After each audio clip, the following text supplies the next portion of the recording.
Hello and welcome to Hank Games Without Hank. We're playing the West Ham Hammers, and we are the Swindon Town Swoodilypoopers. We're wearing white today because even though it's only October, it's raining in England, but it's below freezing, so it's coming down as snow. We're going to do our best to win this game, but, let's remember that we're trying to keep our expectations low.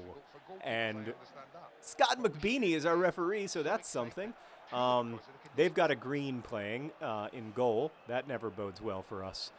We always struggle against greens. And we've also got a green playing up front, but this time he's playing with Stone Cold Steve with the C. Austin because Bald John Green is tired. But don't worry, back in goal, we've got Ricardo, the Bunsen, Berna. All right. Today I'm going to talk to you about my kind of early life as a writer when I was starting out in the years after college, and in doing that, maybe hopefully give you some writing advice. So when I graduated from college, I really liked writing, but I I'd done some creative writing classes and that kind of thing, but I didn't have any real writing opportunities. So I want to talk about some of the first writing opportunities that came my way and how they came my way. The first time I was ever published in a magazine, it happened to be the greatest magazine of all time. I don't know how many of you will be familiar with Might magazine, but if you're not, you should be. Dave Eggers, who is now a famous and massively best-selling author, before he was famous, was the editor of this magazine, Might magazine, which was the coolest. It was a hipster magazine before hipsters were a thing, and it made everything beautiful and nothing hurt. They never had any financial success as a magazine, but everyone, a whole generation of people, myself included, looked to it for inspiration. Writers like David Foster Wallace and Amy Krauss Rosenthal, who would later be hugely influential in my life. Wrote for Might, and as did Eggers himself, and lots of other people who would later be part of the McSweeney's community, and then part of 826 Valencia, one of the most interesting ideas that ever came out of book publishing. So that the first time I was ever published, someone wrote an article. Can't remember who wrote the article. I think it's that. Who was it? I don't remember. I think it's somebody who now works for Newsweek, though. And he basically made an argument that college was not worth it, that college was a bad investment. An argument that these days is pretty common, but at the time was very rare. And I was pretty fascinated by it as a college student myself at a private institution in the liberal arts. And so I wrote a letter, and it was kind of funny, I guess, and they published it. I could never tell if they published it because they thought my letter was funny or if because they were trying to make fun of me, but regardless, they published it. Thereafter, I would always say that I had been published in Might magazine, even though it wasn't really true. So that was the first time I ever got published, and that was by reaching out to someone at basically by writing a letter to a cool, hip place that I knew about because I was trying to pay attention to what was like cool and hip. Oh, you got to put that in the goal. Stone Cold Steve with a C. Austin, that's got to be a goal. But it turns out that letter would come in handy years later, which is one of the things I want to say. Take the time to find cool places that aren't famous yet, and try to establish yourself with people who are doing work, people you admire who are doing work in those places, because they probably don't have a lot of fans. They're probably not. They don't experience an inundation of fan mail, and so it can mean a lot to them. And I think that's a really useful thing. Then I graduated from college, and I had, along the way, I had friends from college who were writers, some of whom were very good writers. Thank you, Berna.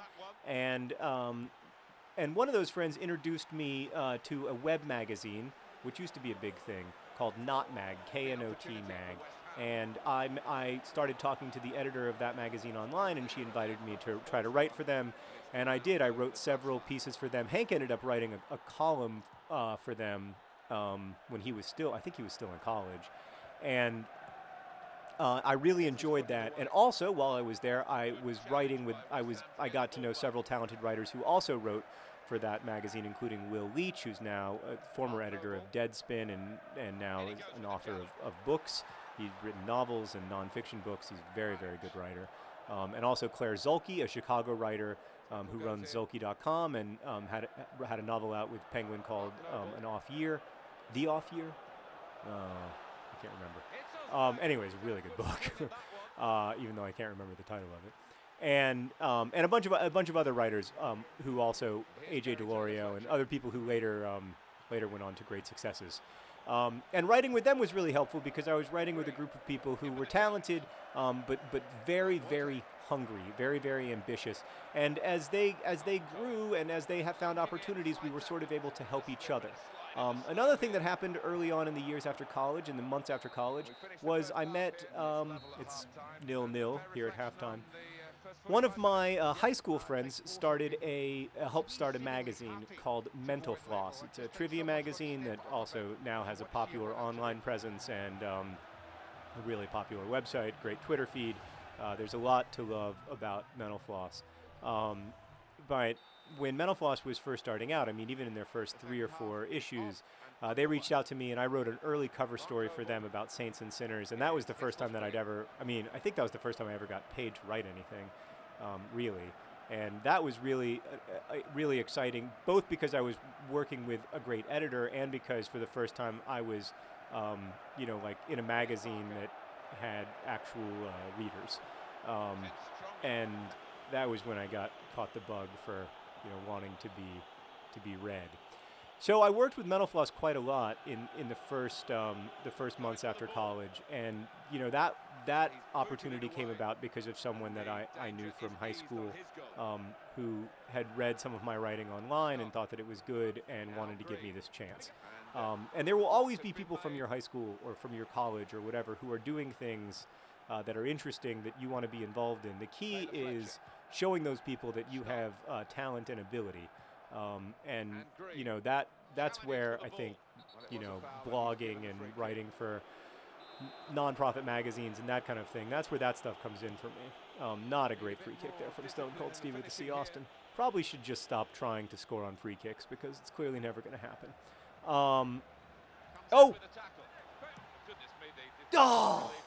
Devastation in Swindon Town. It should have, it could have, but it wasn't. Oh, did he save it? He did save it. All right. Well, at least I get a corner kick out of it. One size fits all. I'm looking for you, baby. I'm looking for you, one size. I hit the wrong button. I apologize to my family. At that same time, I'd gotten a job working at Booklist, which I got because I got it through a temp agency, and I was just incredibly, incredibly lucky. So some lessons from this: A, be incredibly, incredibly lucky. B, work your connections. Don't be afraid to network with people. And C, don't be afraid to work for free if you're working with interesting people and doing stuff that you're passionate about. It's in the... Oh, it had to be in the goal, but it wasn't. Oh. Other John Green coming up short. So, I got incredibly lucky to get a job as a publishing assistant as a temp, but they didn't have to hire me on full time. I had to go and, prove that I wasn't a doofus. And I did a reasonably good job of that, I guess, because they did hire me. And then eventually, after a long time just doing mostly data entry at Booklist, I was offered the opportunity to review some books, mostly about the Islamic world, because I knew a lot about Islam just from my... Oh! No! It's in the goal! It's in the goal! I don't know how it got... Oh, it's not. How is it not? Oh, he was offside. Oh, all of our celebration was for naught, my friends. I thought Stone Cold Steve with the C. Austin has scored a goal, but he hasn't. So I was eventually able to, there was something that I knew a lot about, and they gave me the opportunity to write about it, and I did a good enough job that they kept giving me opportunities to write. And writing those book reviews, it only paid $20 a review. But it was work that I was really, really passionate about and excited to do. And so even though it took, on average 10 hours to read a book and 2 hours to review it, I was still really, really grateful for that work. And I think that was a fantastic apprenticeship for me. One size fits all. He can't score, but he did a good shot and forced a save. So sorry, I'm getting a call. If you can hear that in the background, I apologize. that was important. But the most important thing was that Amy Krauss Rosenthal one day emailed Booklist, and in my response to her, I wrote her a response about. She emailed me. I can't remember what it was about. I think about a review of something that she'd done that we'd reviewed, and I had to like get a physical copy of the review for her, because I was pretty low on the totem pole, and that was part of my job. And I wrote back and I said, I just have to tell you that you used to write for Might Magazine about 8 years ago, and the stuff that you wrote for Might Magazine was so sweet and so funny and so thoughtful, and I still think about it. And she'd done this thing where she had people around the city of Chicago, all kinds of strangers, touch her pregnant belly. And so I said, I wonder if the kid involved in that is now old enough to see that and what they think of it. And she wrote me back and she said, oh, that's so nice that you remember that I wrote that stuff so long ago. That seems like a different person, and about her child and everything. And that's not a foul. Come on. And then asked me, and then after a couple more emails back and forth, she asked me if I had anything that was a minute or two long that would be appropriate for the NPR station in Chicago. And I said, yes, I do, which was a lie. But that night I went home and I wrote a little stupid, in retrospect, kind of self-indulgent radio piece about my ex-girlfriends and Googling them. Great save there. That was a third-degree burner. That could have ruined the game for us. And they put it on the radio, and people liked it, and I kept getting to be on the radio. And between being on the radio and working so much for Mental Floss and working a lot for Booklist, when I went with my first novel to Penguin, they said, this is a guy who clearly has some experience. And I think that's really what made it possible for Looking for Alaska to become a book, because my editor had to show great faith in Looking for Alaska, because certainly when she received it, it was not very good, and she had to believe that it would be publishable. And so that's my advice, and that's my story. Thanks for watching. Best wishes.